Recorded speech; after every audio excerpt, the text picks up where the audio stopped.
Did you know that Anthony Cordelis's book, Streams of Gold, Rivers of Blood, is now available on audible.com? Go to audibletrial.com/Byzantium to listen to it for free.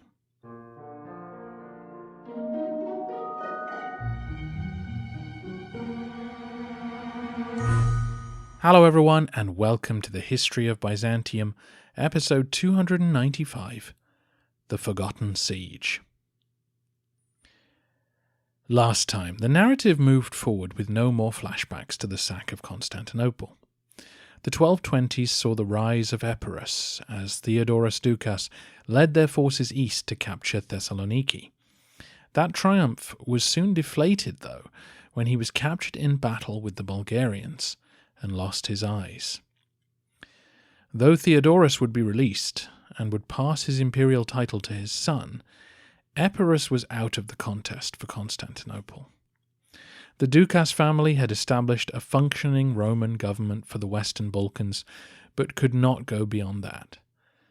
It was no mean achievement, but the armies of Epirus were not strong enough to defeat the Bulgarians.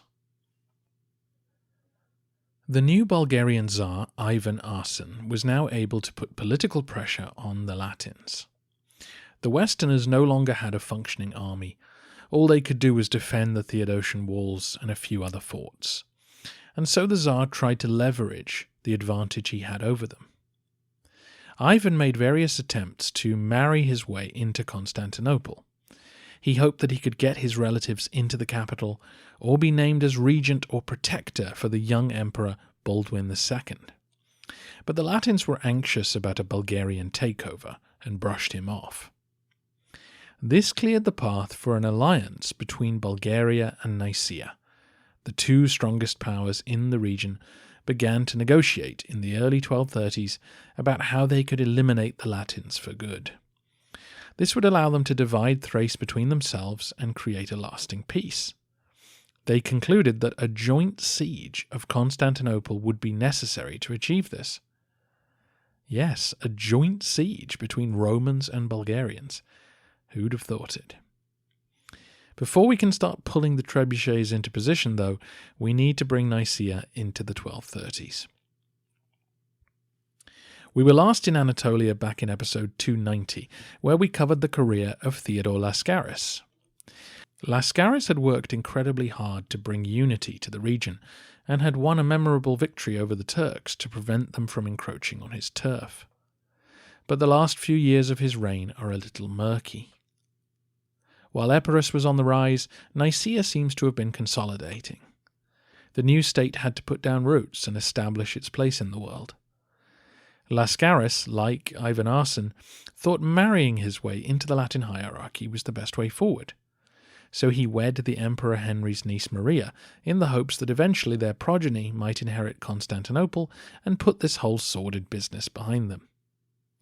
As you may recall, Latin troops had occupied parts of western Anatolia in the aftermath of that battle with the Turks, so Lascaris was trying to find a peaceful way to resolve this conflict rather than risk losing his new kingdom entirely. This policy was tantamount to Latin appeasement, which many in western Anatolia were not in favour of.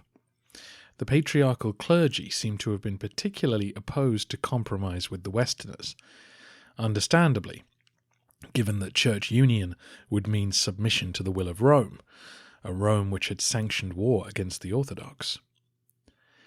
This tension seems to have hung over Lascaris' last few years, and civil war broke out after his death. He seems to have died peacefully in 1221, around the same time that the Epirots were seizing fortresses on the way to Thessaloniki. Lascaris had been hailed as emperor for about 15 years, and should be remembered as an excellent leader and organizer who set Nicaea up for its future success. Theodore had no surviving sons, but 3 daughters. This led to a succession crisis. The man who eventually seized the throne was John Ducas Vatatzes. Vatatzes was married to one of Theodore's daughters, so would have been a prime candidate to succeed. But Theodore's wife Maria and 2 of his brothers fled in anger to Constantinople. which suggests that Vatatzes may have led a coup against them. We are not told exactly what happened. Maria and the Lascaris brothers spent 3 years in Constantinople raising an army with Latin support before marching back into Anatolia. Vatatzes gathered up the forces of Nicaea, and the two sides met at Poimenenon, near the coast. Vatatzes won a total victory, driving the Latins from the field. He followed this up by attacking the fortresses they held in this region and forcing them to surrender. Vatatzes campaigned throughout the winter, an impressive demonstration of logistical management and a very successful strategy, since the demoralized garrisons lacked the means to fight on until spring. The Latin position in Anatolia crumbled. Only Nicaea and its supporting forts remained in their hands. This was 1224, and as I mentioned in our last episode, this victory coincided with the rout the Latins suffered as they tried to relieve Thessaloniki from the Epirus siege. It was these twin defeats which essentially put an end to the Latin army as an effective fighting force. The two new Roman states had shattered what little manpower the Latins had left and could now run their own affairs without fear of Western invasion. The murkiness around the end of Lascaris' reign and the rise of Vatatzes is due to our dependence on one historian for the detailed history of Nicaea, a man named George Acropolites. Acropolites wrote a history covering the period of the Latin occupation, and we're very grateful to him for that, but the position he held at court was entirely due to the patronage of one John Ducas Vatatzes, the new emperor. So it's no surprise that the final years of Lascaris' life and the rise of Vatatzes are covered by a friendly haze, so that when the smoke clears, all we can see is a newly minted legitimate emperor at the head of a happy state. John Ducas Vatatzes was born in 1192 in Didymoteichon in Thrace. His family were from Adrianople and had married into the Comnenian clan during the reign of John II. His father seems to have been Basil Vatatzes, who served as a provincial governor during Manuel's reign. Basil married a woman from the Angelos Ducas branch of the family, and his son could therefore style himself as John Ducas Vatatzes. To avoid confusion, scholars just call him Vatatzes. John was only 12 when Constantinople was sacked, and so grew up in the new Nicaean Empire. As a rising aristocrat in his 20s, he signed up to serve in the Imperial Guard Regiment, the Vesitarietae. He rose to become head of this unit, at which point the Emperor Theodore Lascaris offered him his daughter's hand in marriage. It was the exact same dynamic which had seen Lascaris chosen to marry the daughter of Alexius Angelos Komnenos. John's rise to power was clearly highly contested. Not only did Lascaris' family try to drive him out, but shortly after the Battle of Poimenenon, a conspiracy was discovered organized by one of his cousins. Vatatzes turned away from his close relatives and forged connections with other aristocratic families, encouraging them to fill key posts in his administration while keeping them dependent on his favor. One advantage of being a much smaller state is that government can be lean and efficient. Vatatzes was able to rely on just one chief minister to run the government for much of his reign. The new emperor also distanced himself from the patriarchal establishment. They welcomed him as an antidote to Lascaris' pro-Latin policies, but Vatatzes was no ideologue. He was a pragmatist and knew he might need to be friendly to the Crusaders when it suited him. So John decided to spend less time at Nicaea, leaving his capital to be dominated by the patriarch and other leading figures.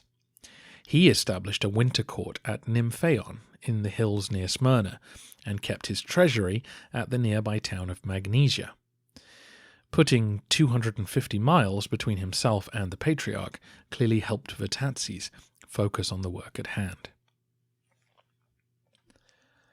The new emperor's victory over the Latins had brought a windfall of new territory to reincorporate into his empire. And with Latin weakness now evident, a string of Aegean islands would eventually submit to the new Vasilevs. By 1230, Lesbos, Chios, and Samos were all back in the fold, while Rhodes, though controlled by a native dynasty, was forging closer ties with Nicaea. The 1220s were a time of consolidation. While Epirus's star expanded and then collapsed, Nicaea would grow steadily. Vatatzes, now in his 30s, oversaw a time of economic growth and administrative competence. Censuses were taken, royal lands reorganized, and taxation conducted efficiently. The Komnenian coinage, the hyperpera, was maintained, only slightly debased from the standard it had held before the sack, and Vatatzes aimed to keep it in good circulation in his realm.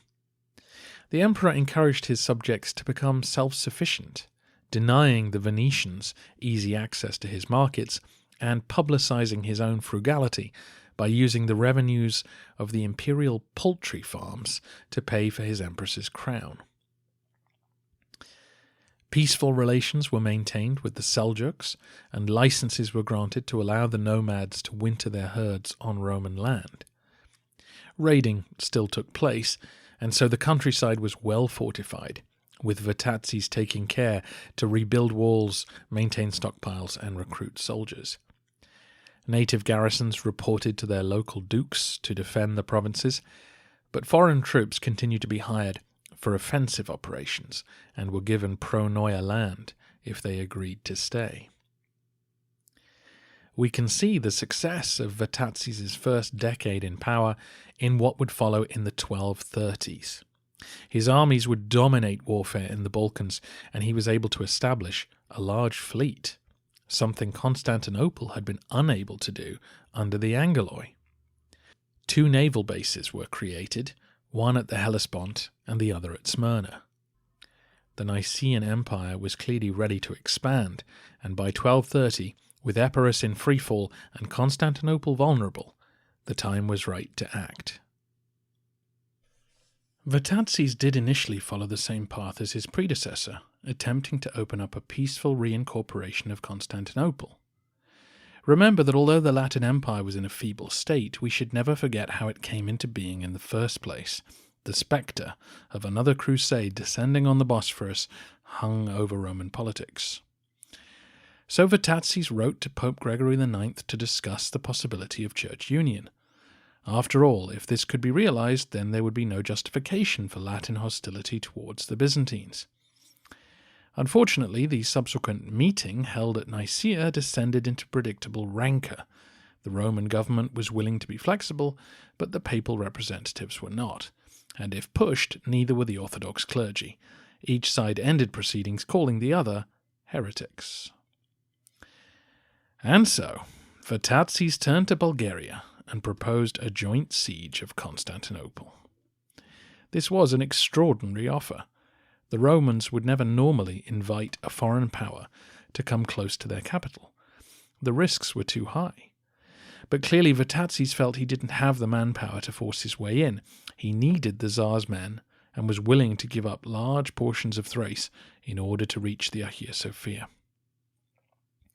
In addition to territory, the Romans were also willing to acknowledge the Bishop of Trnovo as autocephalous, independent from the Patriarch's control. It tells you a lot about the importance of orthodoxy to the people of the Balkans that this concession was seen as valuable by the Bulgarians. The Tsar's predecessors had spent decades negotiating with Rome, clearly seeing recognition from the pontiff as more politically valuable. But there was always tension in these discussions because the Bulgarians had no interest in following the Latin rite. Despite their enmity for the Roman Empire, the Bulgarian people still had respect for the Byzantine Patriarch as the natural leader of the Orthodox world. The territory which the Bulgarians controlled also included many Romans, so this helped with intercommunity relations. Theodore Lascaris had already granted autocephalous status to the Archbishop of Serbia, a decade earlier as part of his diplomatic efforts. By granting a similar honour to Bulgaria, the Nicaeans were acknowledging that they were unlikely to ever reconquer those places, and that it was better to stand by their side in the face of the Latin threat than to worry about their growing independence. In return, the Bulgarians would offer official acknowledgement of the Archbishop of Nicaea as the ecumenical patriarch, and abandon their claims on Thessaloniki and other territory. The pact was sealed with a marriage, as had become customary for the Romans by this point. Vatatzes took his fleet and landed at Gallipoli on the European side of the Hellespont and captured the town in 1235. Ivan Arsen led his army down to join them. Ivan's daughter Helen then married John's son Theodore. Both were children at this stage and were sent back to Nicaea while the two armies headed east towards Constantinople. Arsen had the larger force, since Vatatzes had sent some of his troops to serve with the navy, which was at this moment approaching New Rome. The siege which followed is glossed over almost entirely by Acropolites because it failed. The Latin sources, on the other hand, do describe what happened, but in fragments. The Nicaeans seem to have brought around 100 ships to blockade the city, which again is impressive testament to their economic and logistical strength. The Latins didn't have enough military ships to counter that level of threat, and so sent out an SOS. Vatatzes seems to have marched to the Galata side of the Golden Horn and linked up with his fleet, while Ivan Arsen led his troops to the Theodosian walls to blockade them. If that's all accurate, then it does make some sense from a Nicaean perspective. The Bulgarians were unlikely to break into the city on the landward side. No one ever had. While the Nicaeans could attempt to replicate the Venetian tactics from 1204 and climb the sea walls. As you can imagine, the Crusaders were very anxious about all of this, and particularly concerned about an uprising within Constantinople by the native population. The ruling emperor, John of Brienne, ordered that Roman garrison troops should be stripped of their arms, just in case. According to one source, the local Romans were not keen to aid Vatatzes when they heard that he had Turkic troops in his army. Most likely he did, but it's difficult to know exactly what the locals thought at this point. John of Brienne, now in his 60s, led out the few hundred cavalrymen the Latins had left and managed to disrupt the Bulgarian siege lines. The western cavalry charge caused several units to panic and flee, and though the Bulgarians formed up again a few miles down the road, it gave the Latins some breathing room. Meanwhile, a squadron of Venetian ships responded to the distress call and attacked the Nicaean fleet. The superior Italian vessels did great damage, apparently sinking 24 Roman ships before Vatatzes' men retreated to a safe distance. As the summer wore on, though, the Venetians left to continue their business, and the Allied forces returned to their blockade. With autumn setting in, the Allies established winter quarters and prepared to resume their attacks in spring. Anxious messages were snuck out by the Latins, which managed to rouse their fellow settlers in Greece. Geoffrey of Villehardouin, the commander of the Peloponnese, managed to lead a relief force made up of troops and ships from Greece and the Aegean Islands. In spring 1236, he managed to punch through the blockade and land in the harbours along the Golden Horn. Though the Latins were thrilled to see them, the newcomers only brought about 900 troops, which was not enough to really tip the scales in a pitched battle. It stiffened Latin resolve, though, and it became clear to the Allies that their blockade would need to go on for another year or more. At this point, Ivan Arsen seems to have backed out of the deal. It was expensive and dangerous for him to remain camped out in Thrace, so he abandoned the siege that summer and began to back away from his Nicaean alliance. The Tsar reached out to the papacy to see if he could return to their good graces.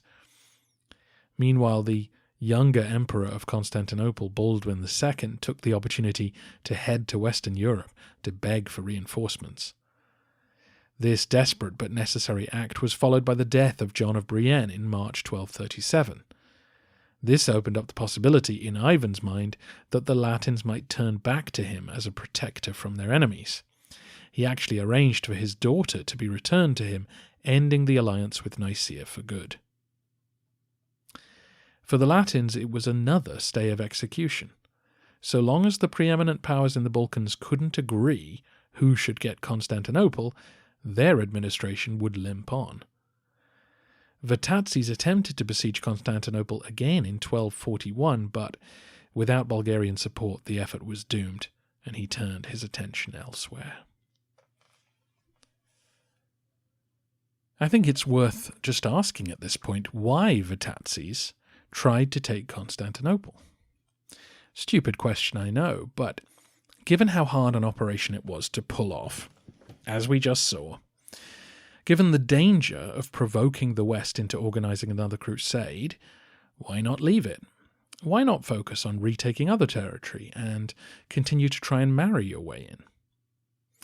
If we were in any doubt, the Vatican have preserved a letter from John to Pope Gregory. Because, you see, the forgotten siege did indeed provoke the Pope. Gregory was angry to hear that the Bulgarians and Romans were moving against Constantinople, and he began to work on a new crusade to send against them. And he wrote to Vatatzes to threaten him. The reply of the Vasilevs is remarkable in several ways. Sarcastic, funny, and very bold given the circumstances. But in it he states clearly why for him retaking Constantinople will always and forever be the goal of the Roman people. He starts by saying he didn't really believe the letter he received could be from the Pope. Quote, "Yet I, seeing that its contents were absurd, could not believe that it was yours, and thought that it was by someone who is extremely irrational, and whose soul is full of delusion and arrogance."